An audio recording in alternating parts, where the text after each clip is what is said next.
Hey, it's Ryan Seacrest. Life comes at you fast, which is why it's important to find some time to relax. A little you time. Enter Chumba Casino. With no download required, you can jump on anytime, anywhere for the chance to redeem some serious prizes. So treat yourself with Chumba Casino and play over 100 online casino-style games, all for free. Go to ChumbaCasino.com to collect your free welcome bonus. Sponsored by Chumba Casino. No purchase necessary. VGW Group. Void where prohibited by law. 21 plus. Terms and conditions apply.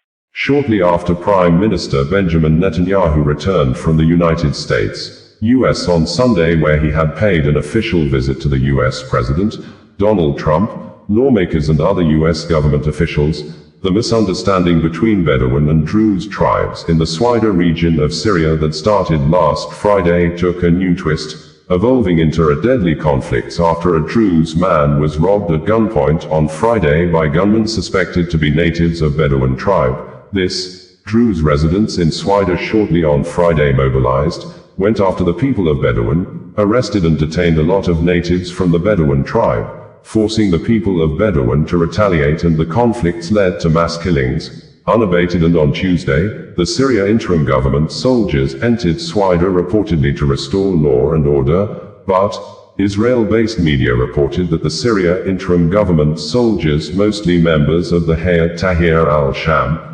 HTS, assisted and joined the Bedouin militias to kill the people of Druze, and in a swift response, the office of the Prime Minister of Israel in a press statement on Tuesday said, "The Prime Minister, Benjamin Netanyahu, and the Israel Minister of Defense, Israel Katz, have authorized the Israel Defense Forces, IDF, to attack Syria interim regime forces led by Syria interim President Ahmed Hussein al-Sharaa, who Israel Policy Forum, in a publication published in December 2024, stated that the new Syria presents fresh challenges for Israel, stating that the Turkey-backed Sunni jihadist group, Hayat Tahrir al-Sham, HTS, was an al-Qaeda's former Syrian branch, and its leader, Abu Mohammad al-Jolani, also known as Ahmed Hussein al-Sharaa, who is the current interim president of Syria, was a member of an early version of the Islamic State, saying, Jolani's chosen last name also foreshadows conflict over territory,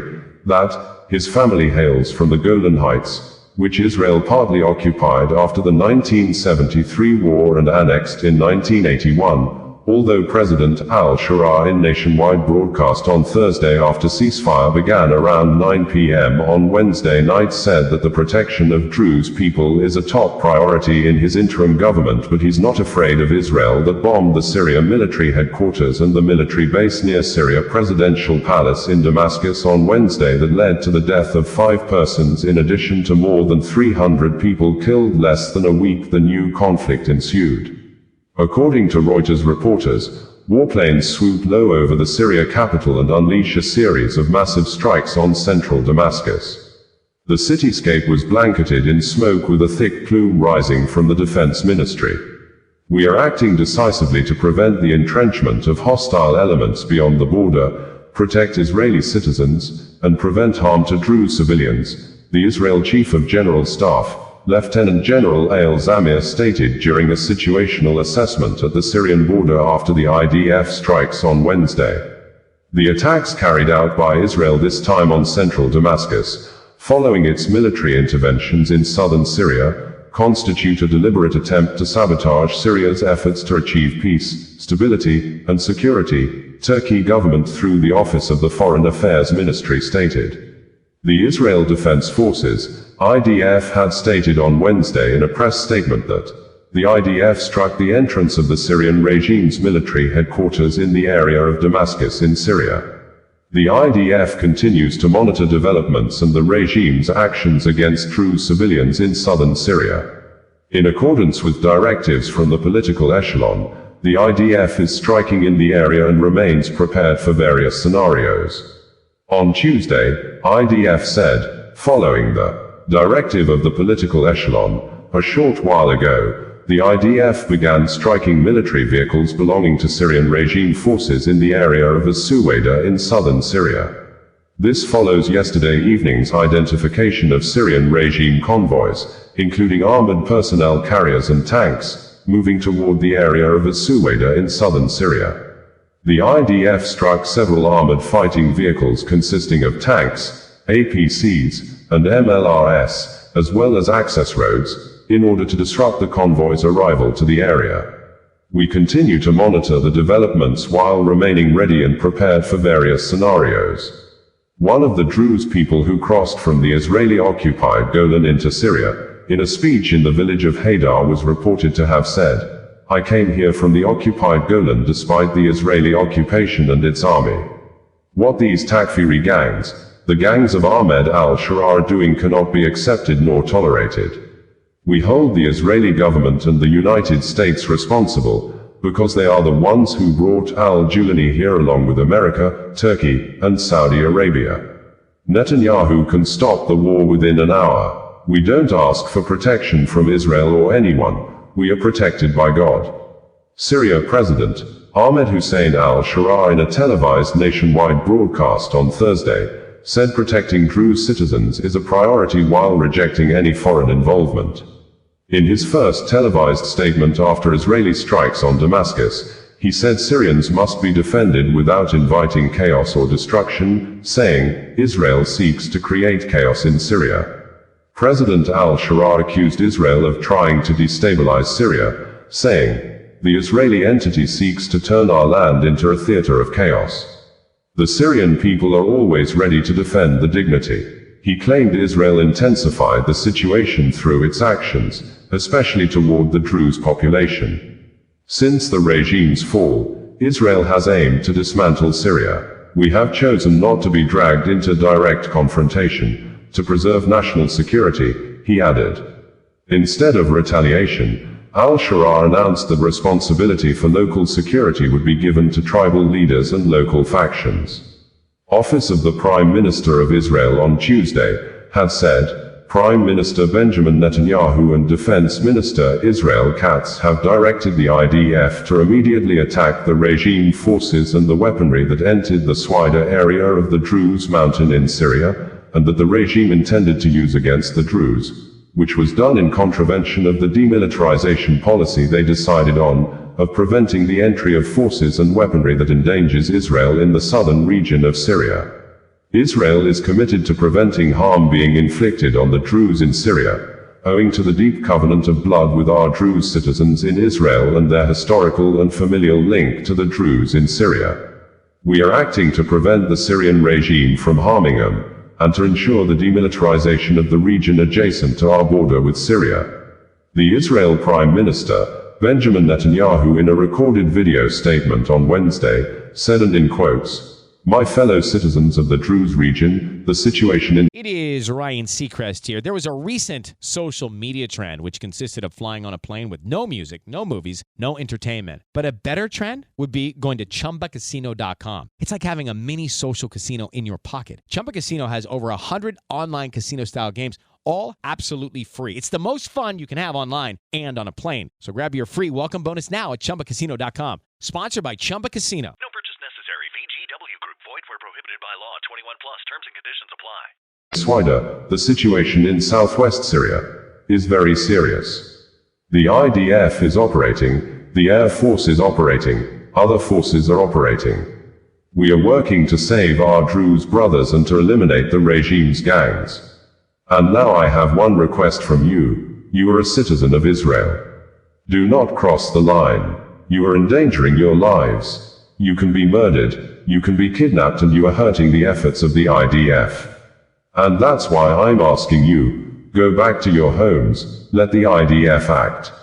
Hanet News, an Israel-based news media in details, reported that Syrian regime forces began withdrawing Wednesday evening from the predominantly Druze southern Sweida province following 5 days of intense clashes, Israeli airstrikes and mass cross-border movement of Druze from Israel into Syrian territory. The withdrawal was part of a ceasefire agreement reached between the regime and senior figures in the local Druze leadership. The deal, announced earlier in the day by Sheikh Yusuf Jerboua, a prominent Druze cleric, calls for the full integration of Sweida into the new Syrian administration. However, it also requires the regime's military units, which were involved in heavy fighting in the region, to pull out and allow local Druze forces to take over internal security. Local media reported that the pullback began around 9 p.m. under the terms of the agreement, which permits police forces affiliated with the regime to remain in the province and coordinate with local Druze security elements.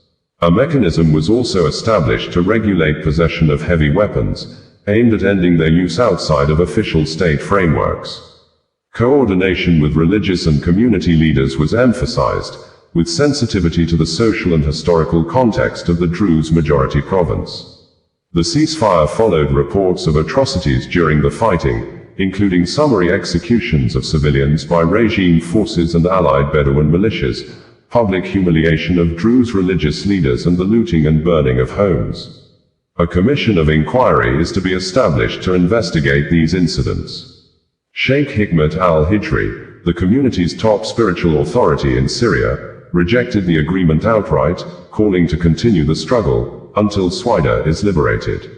He said there could be no negotiation, with the armed gangs calling themselves the government, and warned that anyone deviating from the unified community position would be held accountable. A prominent local Druze militia, the Men of Dignity movement, also opposed the deal and demanded a full withdrawal of all regime forces.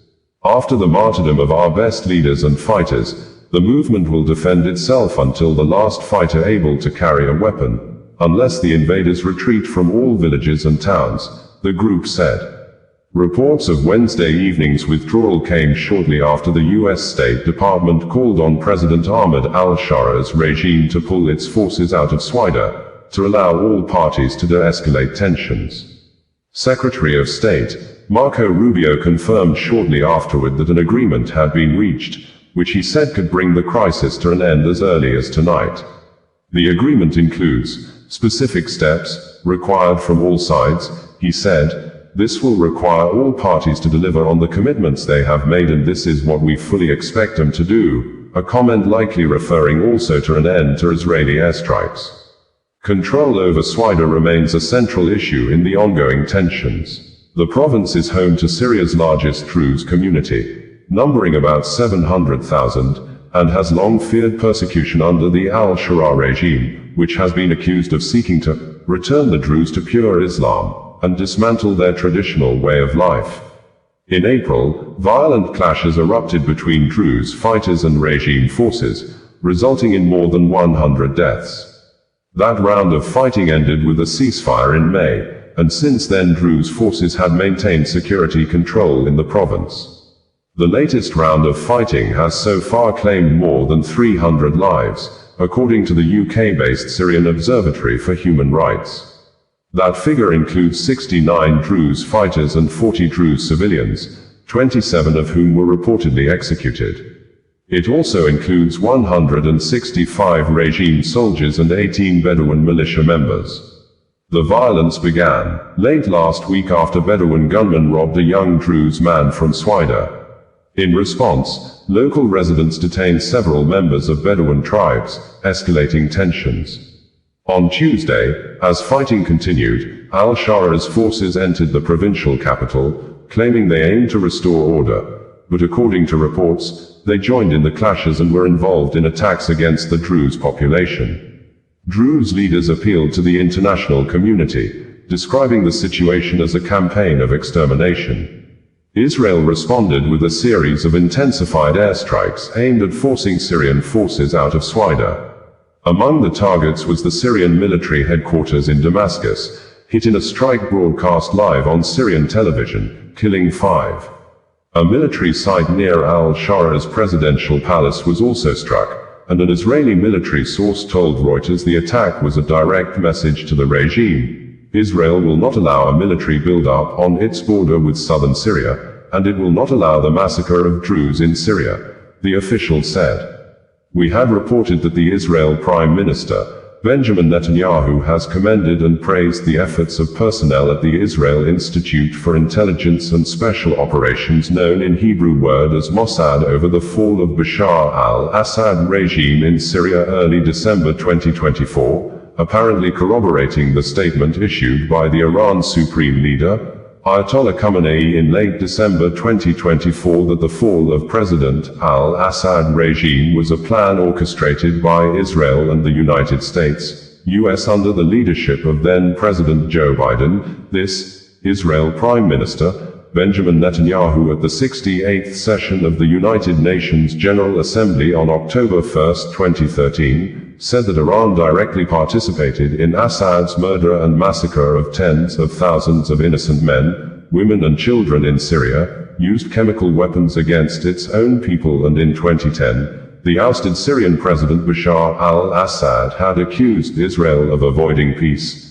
And Syrian Foreign Minister Walid Muallim warned that in the event of a future war, Israeli cities would be targeted by Syrian missiles, an action Israel Prime Minister Benjamin Netanyahu believed to be the underground work of Iran's supreme leader, Ayatollah Khamenei. He had accused severally of being the root cause of war in the Middle East, specifically stating at the 68th session of the UN Assembly that, some 2,500 years ago, the great Persian King Cyrus ended the Babylonian exile of the Jewish people. He issued a famous edict in which he proclaimed the right of the Jews to return to the land of Israel and rebuild the Jewish temple in Jerusalem. That's a Persian decree, and thus began an historic friendship between the Jews and the Persians that lasted until modern times. But in 1979 a radical regime in Tehran tried to stamp out that friendship. As it was busy crushing the Iranian people's hope for democracy, it always led wild chants of death of the Jews. Now, since that time, presidents of Iran have come and gone. Some presidents were considered moderates, other hardliners, but they've all served that same unforgiving creed, that same unforgiving regime, that creed that is espoused and enforced by the real power in Iran, the dictator known as the Supreme Leader, first Ayatollah Khomeini and now Ayatollah Khamenei. We had reported that in April 2025, Israel Prime Minister Benjamin Netanyahu traveled to the United States, US and held meetings with President Donald Trump, only returned from the official trip and intensified more aggressive military campaigns in Gaza and staged a military confrontation with Iran, which led to the killing of almost 1,000 Iranians in a 12-day war with the Islamic country. This, on Tuesday, Prime Minister Benjamin Netanyahu told his cabinet members that he will travel to the US next week to hold very important security meetings with President Donald Trump and the US lawmakers amongst others, while specifically telling the cabinet members that the details of the scheduled meetings are things he cannot reveal at the briefing. We had reported that the United States, US President Donald Trump has accused members of the Israel House of Assembly, known in Hebrew word as Knesset, of apparent politically witch-hunting the Israel Prime Minister Benjamin Netanyahu with corruption case President Trump had described as nothing but political witch hunt, saying the Knesset prosecutors should let Benjamin Netanyahu go, that he's a war hero who have worked with the US to eliminate Iran nuclear threats, and currently he has a big job to do with negotiations of peace deals with Iran and Hamas, stressing in a questioned manner how possible is it for the Israel Prime Minister to sit in court all day long. The Prime Minister lawyer had filed a 2-week delay of the case, citing national security demands following the 12-day Israel-Iran war, but the court sitting in Jerusalem rejected the application on Friday, and Benjamin Netanyahu, who has spent 20 years as Israel Prime Minister, was expected to be in court on Monday for cross-examination in the corruption case that started with police investigation in 2016 and the court trial commenced in 2020. But a report from some foreign media quoting the Prime Minister political party, Likud, a few hours ago indicated that the court on Sunday has postponed the case and cancelled it from holding this week. Similarly, some members of the Knesset had accused the Prime Minister of trying to use the regional war with Hamas, Hezbollah and Iran to secure end to the corruption charges. We had reported that thousands of mourners on Saturday put on mostly black and black clothes and rallied from Engelab Square to Azadi Square in Tehran, the Iranian state capital, to honor the country's top military commanders, nuclear scientists, 4 little children and 4 women among the hundreds of people killed during the 12 days war the Islamic country had with Israel and the United States, US, with the mourners chanting anti-US and Israel songs while the Iran Supreme Leader, Ali Khamenei, was not seen at the funeral, with reports indicating that he has remained out of public space and still taking cover in a well-secured hideout since, on Tuesday, the ceasefire between the two countries had been brokered, and the cynosure of many eyes at the state funeral ceremony was the arrival and appearance of two top senior Iranian military officers previously declared killed by Israel: Ali Shamkhani, senior advisor to Supreme Leader Ayatollah Khamenei, and Esmail Khani, commander of the Islamic Revolutionary Guard Corps, IRGC Quds Force, which Israel Defense Forces, IDF, had claimed to have assassinated with an airstrike on the 13th of June 2025 during the start of the Iran-Israel war. However, Iranian state media contradicted the IDF report on the 20th of June that the officials are still alive, and they were in stable condition after recovering from severe injuries from the strike. We had reported that the Israeli Prime Minister, Benjamin Netanyahu, has listed what the troops of Operation Rising Lions achieved in a 12-day war with the Islamic Republic of Iran, stating that Israel will now pursue the path of making peace with nations in the Middle East and compensate those that suffered damages, specifically stating that all the buildings destroyed by Iran ballistic missiles will be rebuilt anew by the Israeli government for the victims, adding that, without the immense achievements in Gaza, in Lebanon, in Syria, and against the said terrorism in Judea and Samaria, Israel would not have been able to reach Tehran, made the statement on Tuesday evening after Iran President Masoud Pezeshkian announced an end to the 12 days tense and frightening military campaigns that the United States, led by President Donald Trump, took side with Israel and officially and openly got itself involved in the war on Saturday 2025 when U.S. special military troops flew several B-2 bombers fighter jets and attacked 3 Iranian cities of Fordo, Natanz and Isfahan, with allegations that the Iranian nuclear facilities in the cities have been destroyed, allegations several media reports and authorities in Tehran have dismissed. But in retaliation to the U.S. invasion of the Iranian territory, the Islamic Revolutionary Guards Corps, IRGC, launched 6 missiles into Qatar on Monday with the intention to destroy a U.S. military base in the Qatari capital of Doha known as U.S. Al-Udeid Air Base, but, according to Qatar state media, Doha News, all the missiles were intercepted. We had reported that the head of the Christian Catholic Church, Pope Leo XIV, has appealed to all actors involved in the ongoing war in the Middle East and beyond to end the battles because, according to the Pope, war only amplifies or creates more problems, and no amount of military victory can compensate the pains of mothers, the stolen futures and the fear of children, emphasizing that war does not solve problem. We had reported that the Israeli Prime Minister, Benjamin Netanyahu, has commended President Trump of the United States, U.S. overnight attack the U.S. military for the first time for years carried out on Iranian cities of Fordo, Natanz and Isfahan, saying, like him and President Trump do say that peace comes through strength, the U.S. troops acted with a lot of strength while bombing the nuclear facilities in the 3 cities of Iran. We had reported that the United States, U.S. President Donald Trump has confirmed that the U.S. military troops have attacked nuclear facilities in the Iranian cities of Fordo, Natanz and Isfahan on Saturday night, June 21, 2025, according to U.S. local time of Pacific Standard Time, PST, which was already early morning night on Sunday, June 22, 2025 for countries on Greenwich Mean Time, GMT, saying, the U.S. military attacks on Iran was completely successful as White House published photographs of President Trump and his cabinet members said to be watching the U.S. operations in Iran nuclear sites, although no authority in Iran has issued any statement over the attacks and some of the media in Iran are yet to give update on the conditions of things in the 3 cities, but an apparent military insider media of Iran Armed Forces, Daily Iran military, tweeted that residents in the vicinity of Fordo reported no indication of a major explosion, while also adding that the deputy political editor of Islamic Republic of Iran Broadcasting, IRIB, was on live TV program in the station saying Iran has already evacuated 3 nuclear sites some time ago, This, Israel Defense Forces, IDF earlier on Saturday night posted an aerial view recorded video of the Israeli troops bombing a location said to be Isfahan nuclear site facility. Said the Iranian uranium enrichments reconversion were taking place.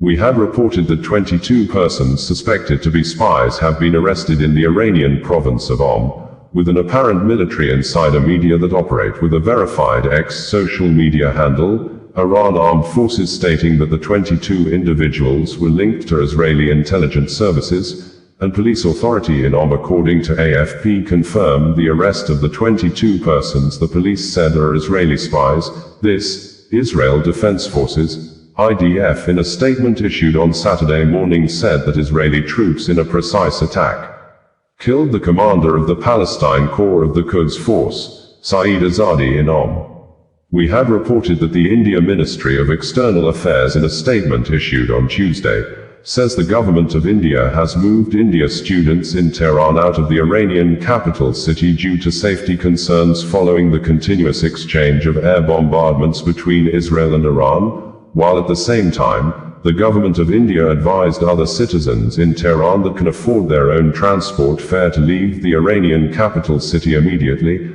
adding that some citizens of India have been evacuated out of Iran completely through the border with Armenia.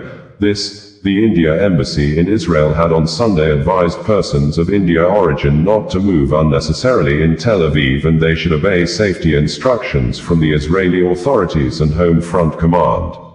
We had reported that the ongoing military campaigns between Israel and Iran on Monday did not spare journalists as the Islamic Republic of Iran Broadcasting, IRIB building in Tehran was hit by Israeli missile, with the Israel Defense Forces, IDF saying that the media was one of the Israeli military targets to block the military communications of Iran Armed Forces, which the Iran Armed Forces immediately retaliated with ballistic missiles fired into Israel. And IDF in a statement issued late hours on Monday confirmed that millions of Israeli residents are currently running into bomb shelters with air raid sirens sounding across several places in Israel. A video currently trending on social media showed the TV host, Sahar Amami, fleeing the studio when the station was hit by a missile during a live broadcast. Although there are reports from Iran that the state media resumed normal operations minutes after the attack, but there are unconfirmed reports that some journalists were killed in the attack as part of the building was completely on fire. This, international news agency, Reuters, put the total deaths recorded so far since the war began on Friday at 248, quoting Iranian source of Iran suffering 224 deaths, and Israeli source saying Israel has recorded 24 deaths.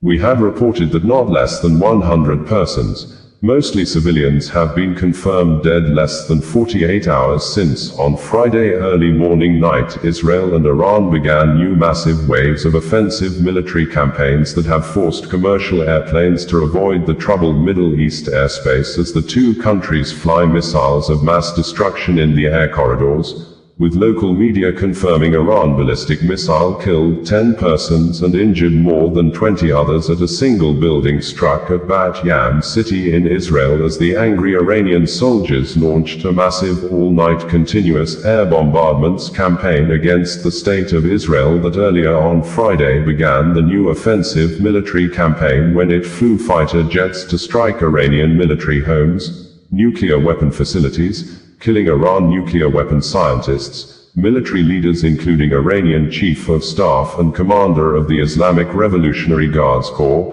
IRGC, alongside almost 60 civilian death casualties. This, President Donald Trump of the United States, U.S. in a statement issued on Friday shortly after Israeli attack via his personal verified social media handle on his own Truth social media platform, praised and boasted about the military strength and capability of Israel, saying, "Things will only get worse for Iran because he gave them a chance to make a deal but they ignored the chance," adding with some level of mockery that the Iranian hardliners who spoke bravely are now dead as a result of the Israel attack on Iran, saying with emphasis that the US produces the best level military equipments anywhere in the world, and Israel already has a lot of the US military leather equipments, adding that, Israel knows how to use the weapons and more will be giving to them, and in another statement issued also through the Truth social media platform on Saturday shortly after the unprecedented military parades to mark the 250th anniversary of the founding of the United States Army,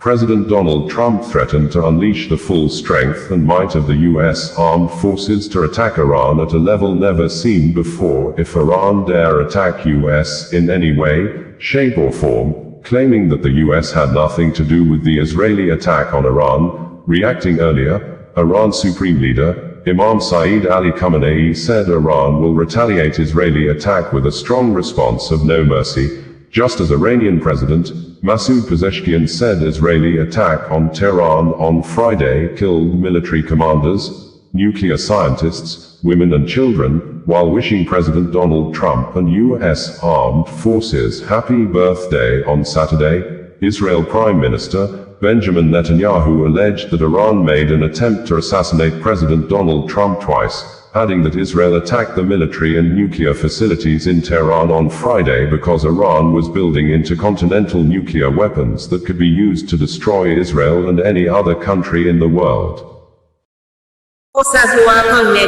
Bringing you the news in a more digital way. Hello, it is Ryan, and we could all use an extra bright spot in our day, couldn't we? Just to make up for things like sitting in traffic, doing the dishes, counting your steps, all the mundane stuff. That is why I'm such a big fan of Chumba Casino. Chumba Casino has all your favorite social casino-style games that you can play for free anytime, anywhere with daily bonuses. So sign up now at ChumbaCasino.com. That's ChumbaCasino.com.